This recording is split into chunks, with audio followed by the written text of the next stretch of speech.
Good morning, my Real News Media TV family. Thank you so much for tuning in this morning, and I'm wishing for everyone a wonderful and a productive day. And in the news this morning for December 22, 2023, bizarre twist in Burs Murder. Police say Hopewell High principal now in custody. The police have confirmed that Hopewell High School principal Baron Grant is in custody in connection with the Wednesday afternoon's shooting death of the school's bursar. The initial report had indicated that Grant smashed through a glass door as he attempted to flee when a man gunned down 35-year-old Jermaine Roberts on the school compound.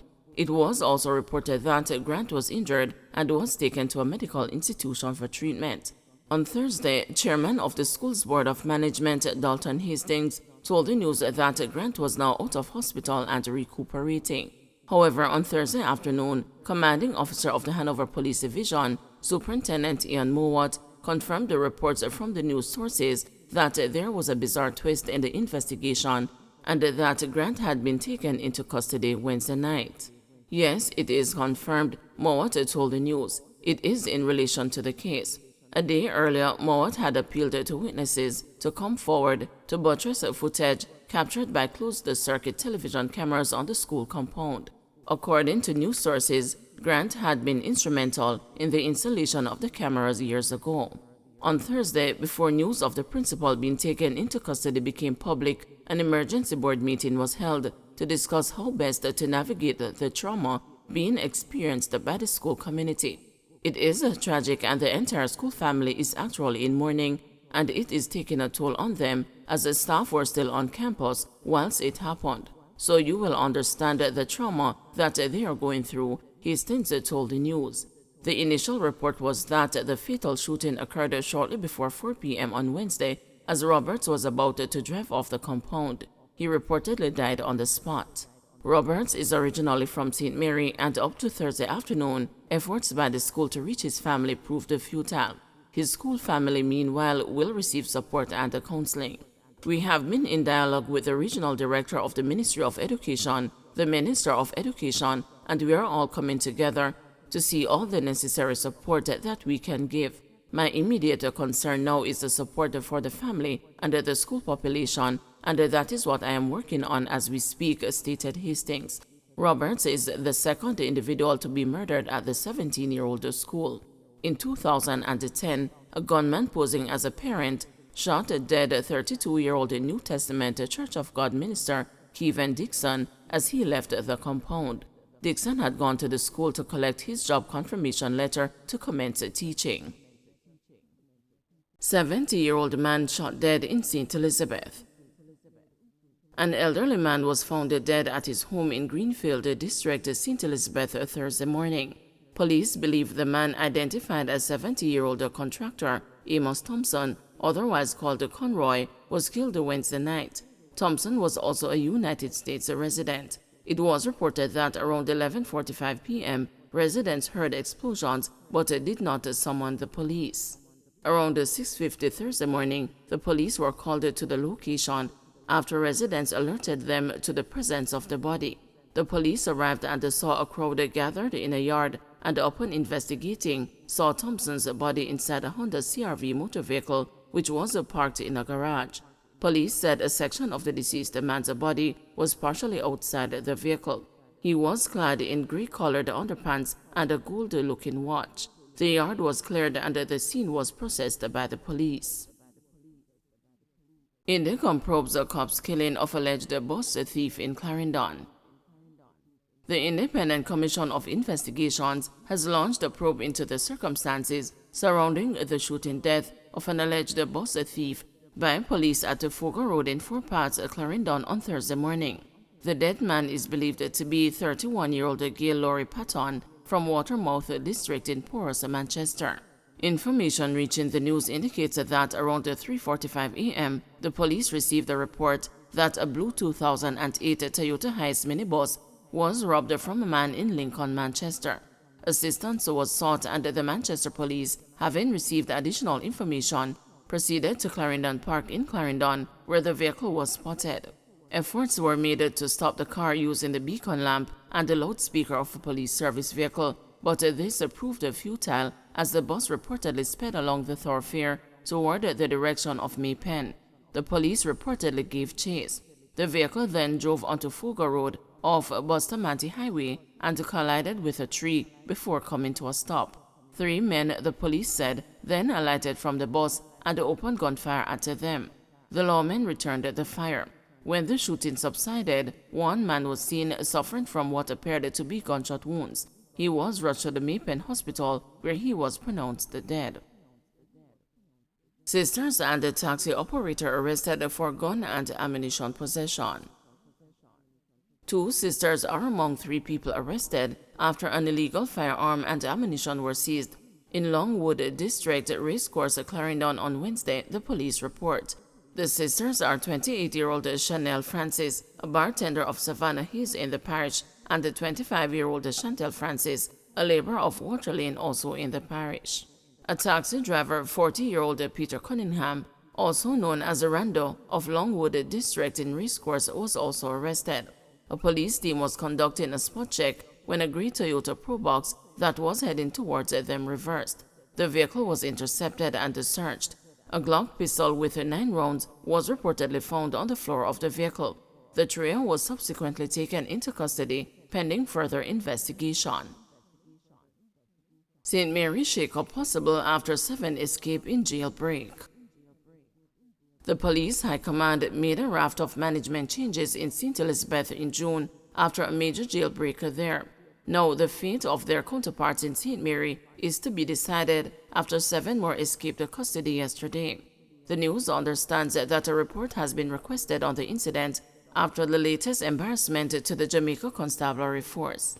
A manhunt is reportedly underway to recapture the men who escaped custody from the Oracabessa police lockup.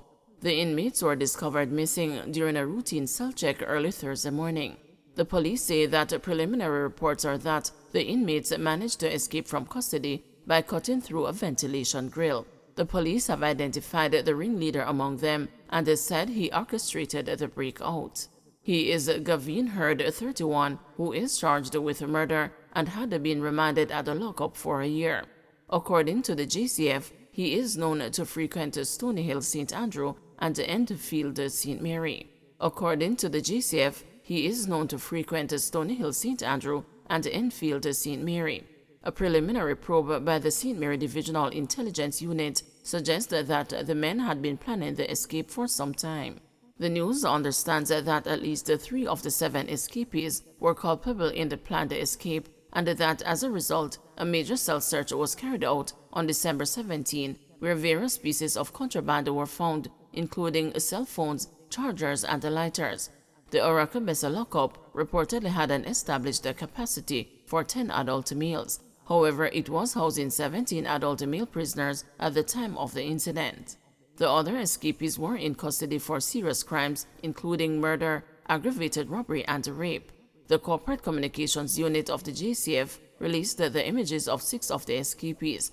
They are 24-year-old Trey Walker of Claremont, St. Anne, charged with rape, 25-year-old Jamila Vernon of Bascobel, St. Mary, charged with robbery, 22-year-old Philip Williams of Belfield, St. Mary, charged with shooting with intent, 22-year-old Linton Bailey of Jacks River, St. Mary, charged with shooting, 26-year-old LaShawn Davidson of Jacks River, St. Mary, charged with shooting, 21-year-old Nolando Atkinson of Pimento Walk, St. Anne, and Bascobel, St. Mary, charged with robbery.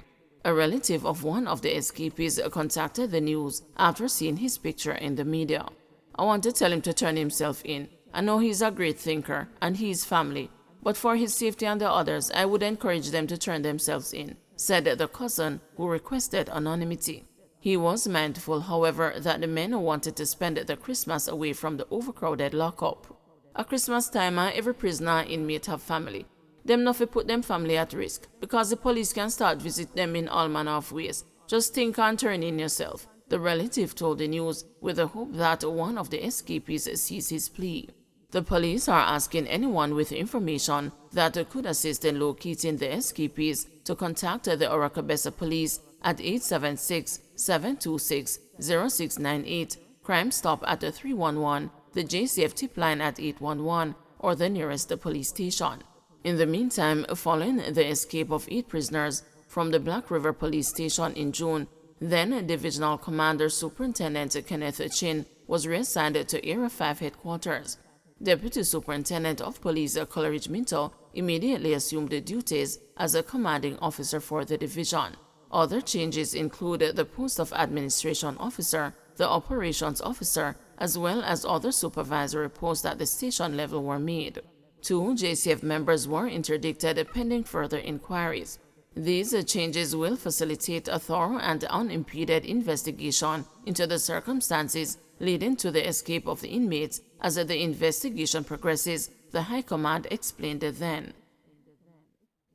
MOCA seizes devices in ongoing Kingston-St. Catherine operations.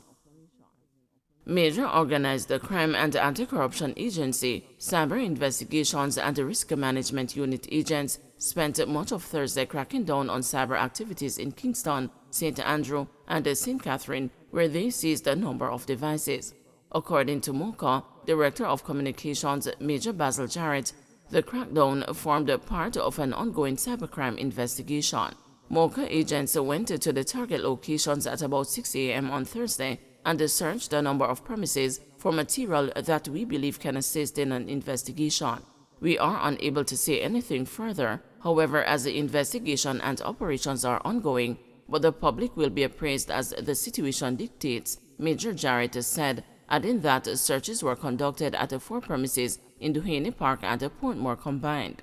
The number of cybercrime cases before the courts was not immediately available on Thursday. However, law enforcers have told the news that there has been an increase in the activity this year.